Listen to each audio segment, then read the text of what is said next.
All right, so Wall Street sharing even the slightest decline in the rate of inflation. But here's what you need to look at, right? Because this is inflation. This is the real CPI for real people. That's what real folks out there feel. It's like a Roman candle, holding a Roman candle and shooting it, right? I mean, and it's burning holes in everyone's wallets. It's burning holes in their hopes and their dreams. But the Wall Street dream is different. The Wall Street dream is for rate cuts to help the stock market and the bond market, which is why, if you look here, the circle, a major spike in folks loading up. These are active money managers loading up on U.S. Treasuries. Meanwhile, think about this. So we had this great news today, and the 10-year yield is down almost 2%, but for the year, it's up almost 23%. And, of course, significantly higher from the inflection point, that 40-year inflection point when it finally broke out back in early 2022. Now, my next guest has discussed the possibility of the bonds having entered a secular bear market. I'm going to bring in Grant's Interest Rate Observer founder and editor, Jim Grant. Jim, it's clear your thesis isn't based always on, the month-to-month sort of small changes that everyone on Wall Street hangs on to. But I will tell you this. I've only had one person in the year since you and I talked about a secular bond bear market that agreed with you. What is the pushback on this particular theory? Muscle memory. Bond yields began declining in October 1981. And you have to be even older than I am to have a vivid recollection of what preceded it. Actually, you don't have to be older. But 40 years of not continuous but persistent declines in interest rates leads many to assume that that's what God intends. Right. But, what preceded the 40-year bond bull market was a 35-year bond bear market. And I'm trying to recognize patterns in those sciences. But, I think it's proverbial that that big turns in trends, major things, are punctuated by seeming absurdities. And these evident, and I dare say, obvious absurdity that will punctuate this, I say, long-term bear market in bonds that we're now beginning, what will punctuate that is the figure something like $17 trillion worth of bonds were priced to yield less than nothing in 2021. So confident was everyone in continued ZERP right. and NERP and QE and, right. And the magic of our monetary mandarins. But, the idea that we are embarked on a 40-year, 35-year,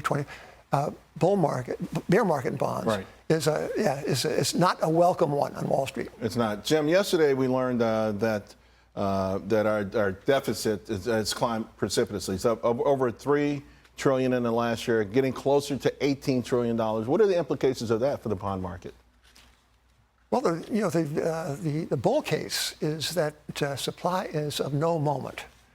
That there is just as much demand as there will ever be supply because the United States dollar is the Coca-Cola of monetary brands, because this country is invincible, because, so the MAGA people agree with that, at least in some of the points, but I dare say by their actions, so do the Democrats.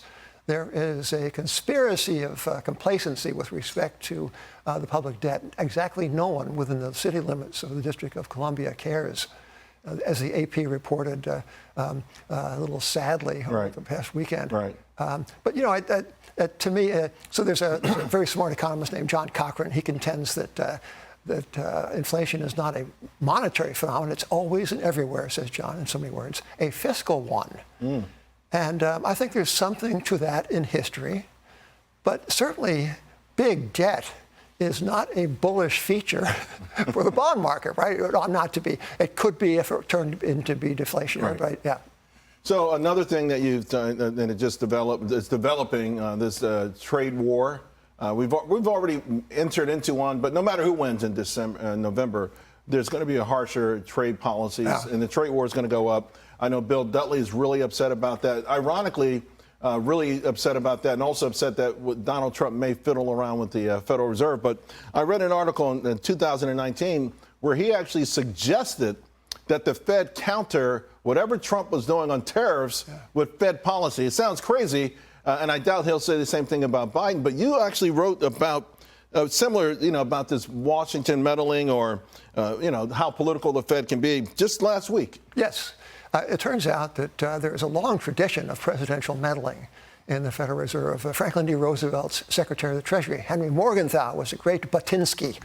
He used the Exchange Stabilization Fund as a little slush fund to manipulate interest rates and to end run the Fed. Right. Harry Truman was another one who butted in. And once he called the then Federal Reserve Chairman at home, like on a Sunday, and said, don't raise the rates.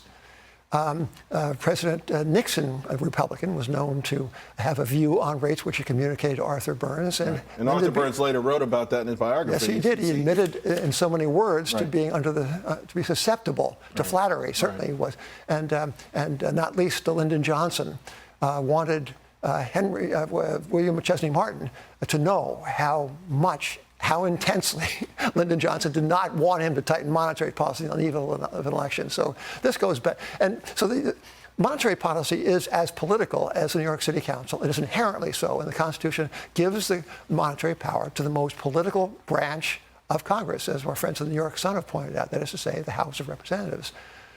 They have delegated it, wisely or not, to the Federal Reserve, but it's inherently a political topic. So I think Bill Dudley is, off base. Yeah, he's really off base. I mean, circumspection is not the first word that jumps to mind when somebody says Donald Trump. Right. So there is some risk there, but my goodness, it's not as if the Fed has been doing such a great job that it couldn't stand a little bit of, Sunday morning quarterbacking. I would love to see Congress take back some of the duties from the Federal Reserve.